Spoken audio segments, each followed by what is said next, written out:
My name is Dr. Lars Erik Larson, and I'm a chiropractor. In the next 30 minutes, I'd like to review some fundamental health information that's applicable to everyone.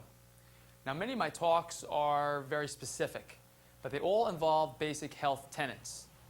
My mission is to educate and check as many individuals in my community in regards to their spinal health and also those conditions associated with spinal health. Today's topic will be a little bit different, and it's called Power Nutrition. Healthy choices for a healthy you. Now, I've designed a slideshow, and I'd like to start by taking a look at our very first slide. And it says, Power Nutrition, healthy choices for a powerful you. Well, it's no secret now that the standard American diet is no longer optimal. In fact, for many people, food may now actually be the enemy. Let's take a look at our next slide. Make food work for you.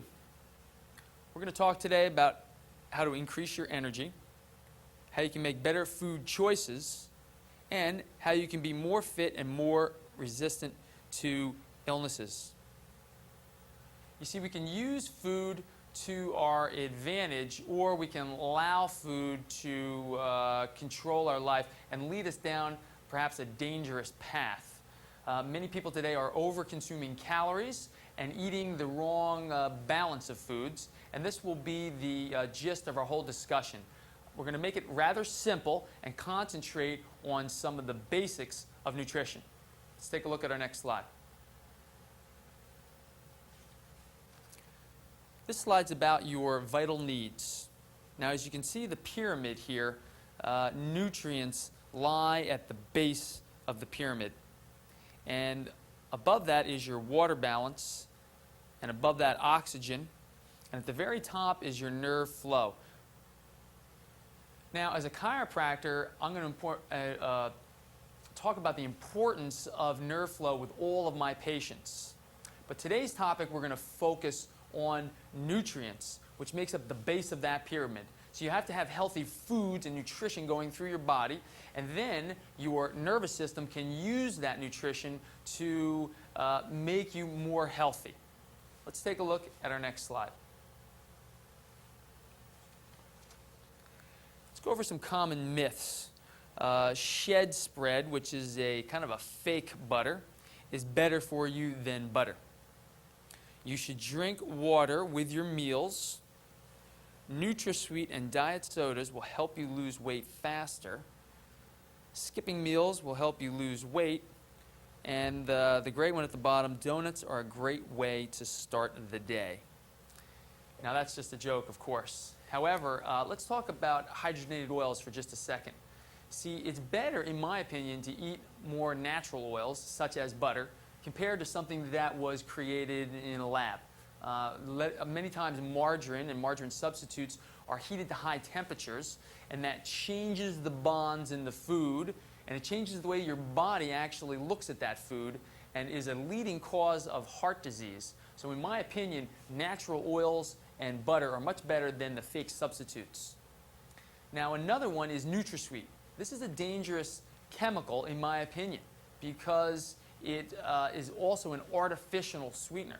It's very, very sweet to the body, and if you think you're going to use diet sodas and other diet products in order to lose weight, you are gravely mistaken. It's more of a marketing concept than it is powerful help with weight loss or in any way related to proper nutrition. Now, another one on here that a lot of you don't realize is drinking lots of fluids with your meals. It would be better if you started the meal with your fluids, ate your food, and then not flooded the body with a lot of water during the eating process. And that's because your body is secreting a lot of acid into the stomach, and it puts the proper amount in there in order to digest the food. If you have too much water, you can dilute that and create a lot of problems for your body as it goes to digest the food. Let's take a look at our next slide. Calories are your energy. They fuel the body's life processes. Excess calories are stored as fat, and you have to eat to lose weight and increase your energy. Now, there's a lot of diet fads out there, and a lot of people think restricting calories and restricting meals will somehow make you thin. Now, I think it's been proven that that's not necessarily the case. In fact, it's better to eat food in order to lose weight. You just have to eat the right types of food in the right balance. Let's go to our next slide. Here's another myth. If I don't eat, I will lose weight. Cutting calories severely causes your body to go into survival mode.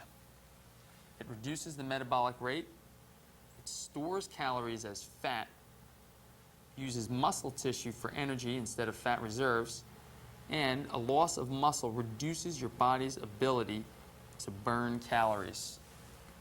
Now, this is very important because you want to be eating food on a regular basis, just high quality food, instead of going into a restrictive mode, because exactly what that slide just talked about. And that's how your body will start to literally use energy from its own body, or break down muscle tissue in order to supply the calories that it needs.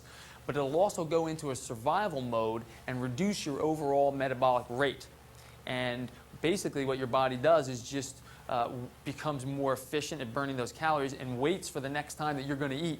And when you do eat a meal, it revs right up and then just stores all the food that you eat as fat.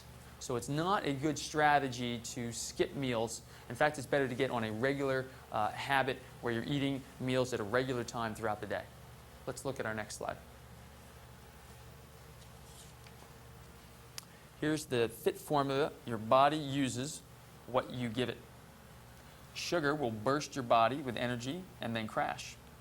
Carbohydrates will fuel the brain and store the rest as fat. Protein will build and repair your body. Fiber will cleanse your body. So those are some of the basics, the carbohydrates, the fats, the proteins. Sugar happens to just be a simple carbohydrate.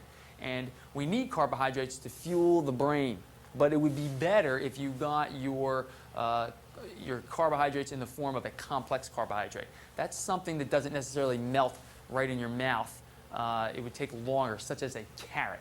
Carrot is a great example of a complex carbohydrate, and it would be better than, say, a candy bar, which melts and becomes, or it acts like a simple carbohydrate.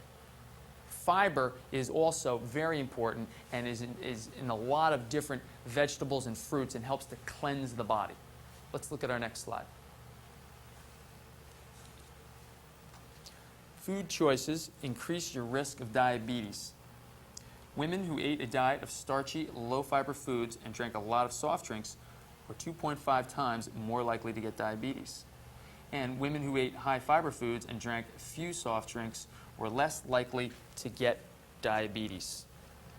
Now, we've been studying diabetes for a while now, and there's many, many studies that report the same as this report right here, and that's that, first of all, diabetes is an epidemic, and things are getting out of control. So we have to look and see what causes diabetes, and as we go through this talk here, we'll go over some of the reasons why people might be exposed to or actually create the conditions for diabetes. Let's look at our next slide. Fit or fat? Americans consume currently 73 grams of fat per day. Calories consumed per day by the average American continues to rise. And Americans spend about $33 billion per year on weight loss, and that number is rising. 33 to 50% of Americans are obese or 20% over their ideal weight. Now, fat is going to be important. We've heard a lot of various diet fads about the low-fat diet. We'll hear a lot of different high-protein diets. There's a lot of different types of diets out there. The best thing to do is to balance your overall meals so that you're getting plenty of fiber and that you're also getting fats, proteins, and complex carbohydrates in about a 1-to-1 ratio. So no more than 30% in each group possibly a little bit more in the complex carbohydrate group, and that leads to overall balance for the body and reduces our incidence for growing and constantly putting on more and more pounds. Let's look at our next slide. What puts fat into our cells?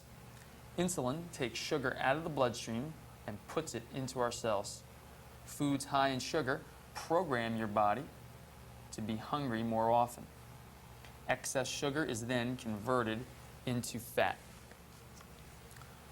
So when you eat a lot of sugary foods, or if you eat any food, your body's going to analyze it. If there is a high sugar content, your body will start to secrete a lot of insulin, and the insulin goes and acts like a sponge and grabs it and takes the sugar out of the bloodstream and puts it into the cells. Now, if there's too much sugar in there, the body's going to secrete a lot of insulin, and you might get into a habit where the body starts to get programmed, and it starts to over-secrete insulin because it's thinking that you're going to eat a lot of sugar with all your meals. So it's one step ahead of you. And that's where the beginnings of diabetes starts, as the body starts to over-secrete insulin and create a problem, a big health problem for anyone that has this condition. Let's look at our next slide. The after the snack rise.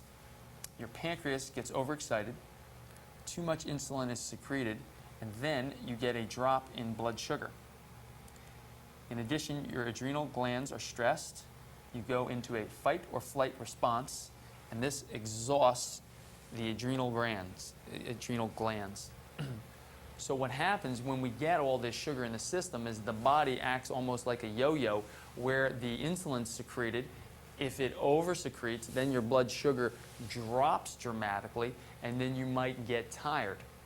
In addition, when we're having a lot of sugary foods, also the adrenal glands tend to get involved and start to release a lot of adrenaline. And this puts you into a high stress mode because your body thinks you might need to fight or flight. So we really have to maintain a certain balance and not get too much sugar in any one meal into the body and cause this whole chemical process to get started. Let's look at our next slide.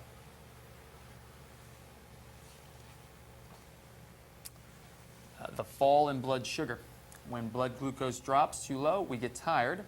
The pancreas releases a hormone called glucagon, and this signals the liver to release stored glycogen and convert it over to glucose. This release of glucose raises blood sugar levels. So now we're getting into some more of the physiology, but basically your liver stores excess sugars in something called glycogen. So if your body ever realizes that you have a low blood sugar, then the stuff from your liver, the glycogen, will be converted back into sugar and released into the bloodstream. So it's a very, very complex situation. And if you're eating in this, what I call the yo-yo style, you'll create a lot of confusion for your internal organs and create a lot of spikes that causes a lot of chemicals to be released. And so you're causing highs and lows within the system, and then the production of these hormones is thrown off. Let's look at our next slide.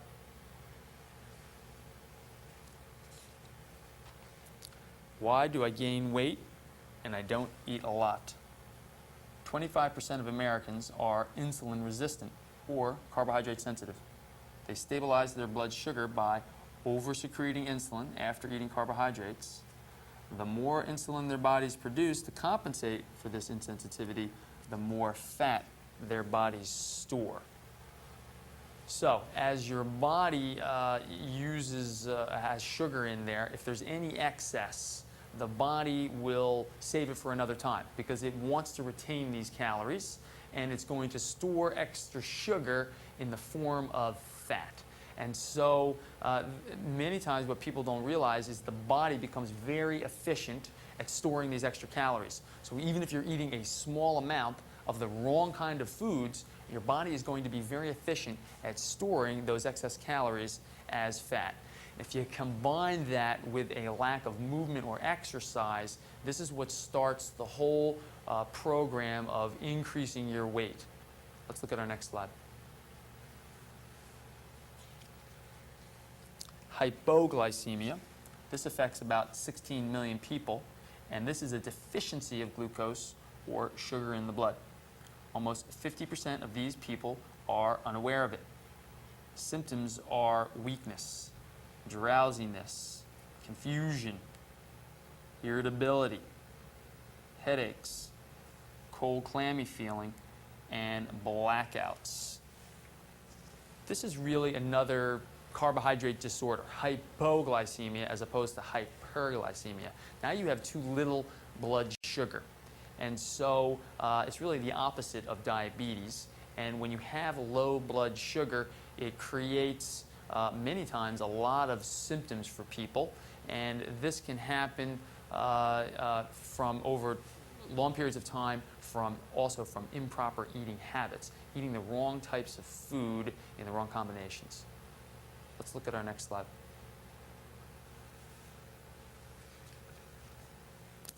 Make food work for you. Choose foods that are hard to digest, hard to chew, slow to digest, complex carbohydrates, proteins, and fibers. Now, if we choose a diet that is more balanced, when we get a lot of fiber in there, we are going to soak up extra fats in the body. So things, foods like vegetables or oatmeal is a great kind of sponge and acts and soaks up extra fats and helps cleanse the body. It acts like a scrubber in the intestines too, and cleaning out your body. So we're looking for power nutrition. We're looking for efficiency in the body. If we're eating meals that are really high in fat content all at one time, we're going to overwork organs like the gallbladder. And if we eat meals that are really high in carbohydrates and simple sugars, we're going to overwork the pancreas. Now, it's better to maintain some type of balance, and certainly everyone should be eating lots of fruits and vegetables as the main source of foods in their diet, and then supplementing with the various other things such as breads and nuts and proteins, meats, eggs, that type of combination. Let's look at our next slide.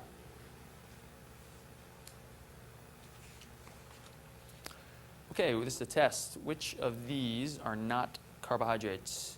Would it be the bread, broccoli, lettuce, alcohol, or the cupcakes? Well, the answer is that all of these foods are examples of carbohydrates.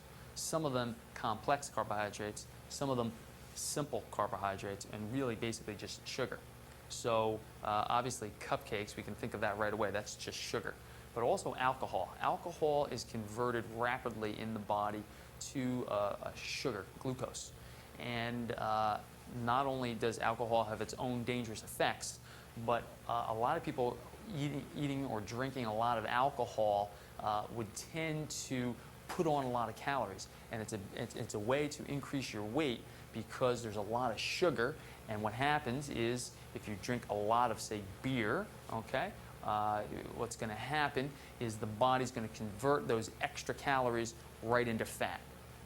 Now, what a lot of people don't realize is that vegetables, such as in this case, we got lettuce and broccoli on the list, they're actually carbohydrates. They're complex carbohydrates, and they're also high in fiber. So they act as great foods, what we talked about before, cleaning the intestines and also providing a really high level of nutrients without a lot of sugar and fat, and there is some protein in broccoli and the lettuce also. Now the bread, a couple different kinds of things that can happen. There's very, very starchy, low fiber breads, and there's more of your high fiber breads. So it depends on what kind of bread you're talking about. But basically, bread is a carbohydrate, sometimes very simple, sometimes can be more of a complex carbohydrate if it has all the whole grains still attached. Let's look at our next slide. Carbohydrates fuel the brain. The brain cannot use any other source of energy. Carbohydrates are broken down into simple sugars.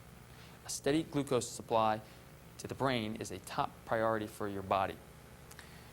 Now, this is important because your body can't live on, say, fat or protein alone. After a while, it has to have a source of sugar, so the sugar is what the brain needs. Glucose is what the brain needs, and that's what we mean by brain food. So it's very important to have carbohydrates in there, but complex carbohydrates are going to be better than simple. Let's look at our next slide. Protein, the food of champion. Now, protein helps reverse the storage of fats by increasing the release of glycogen. It kills hunger, reduces glucose levels in the blood. And examples of foods high in protein are beans, poultry, non-fat yogurts, egg whites. Now, proteins are important because it helps your body repair itself. It's high in what we call, or based in, amino acids. And these are building blocks which your body uses in order to create tissue and build it up from a smaller person to a bigger person, for example. So it's used in the muscles and in all the organs. So protein is very important.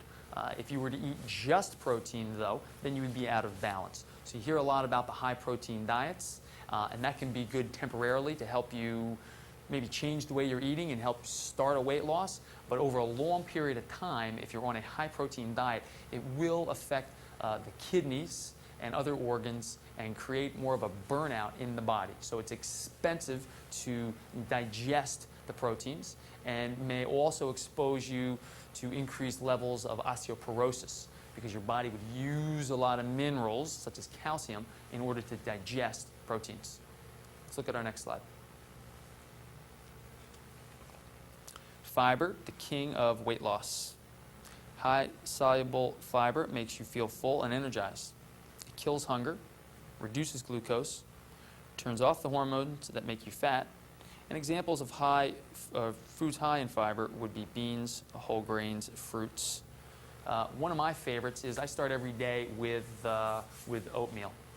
And I also add nuts in there. So the nuts would be providing the protein and fiber, but the oatmeal itself, higher in fiber, also with some protein in there too.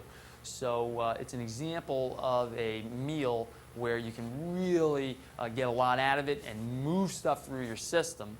And all the fibers are good, and I hope everybody's eating lots of fiber with each meal. Let's look at our next slide. Serotonin, the master weight control hormone. This is a brain chemical made from tryptophan.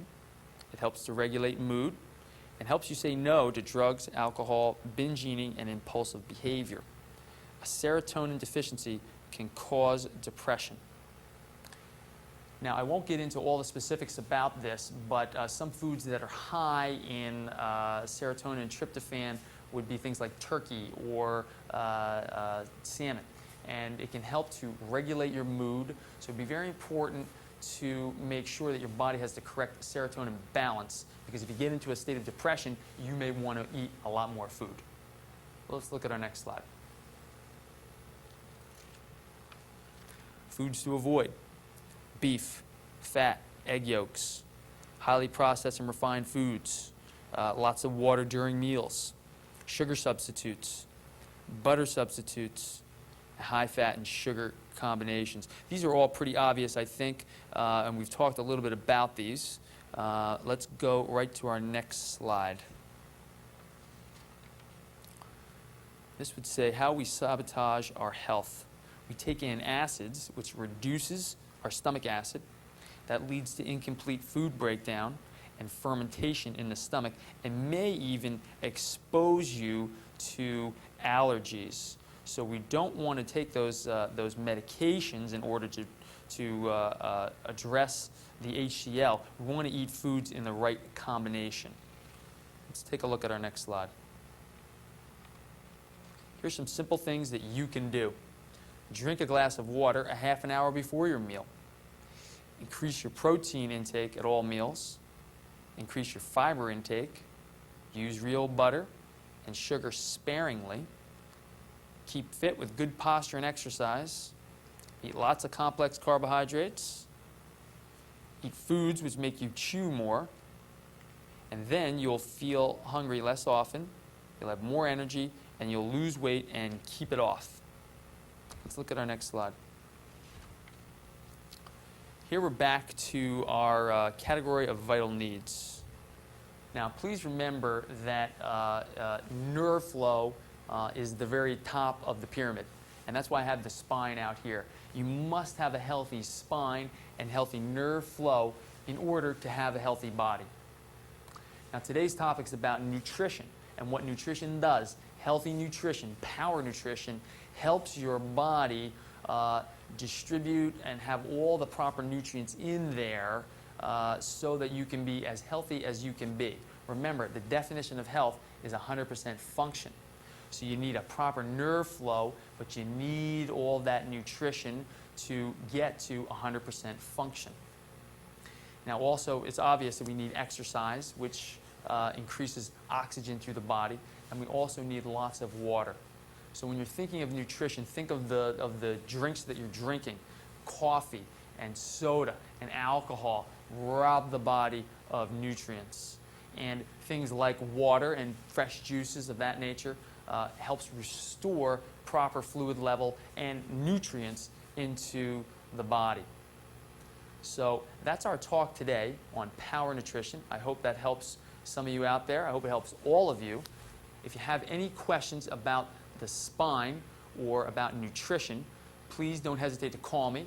I'm at 431 Pine Street, and my phone number is 951-5700. Thanks for listening, and have a great day.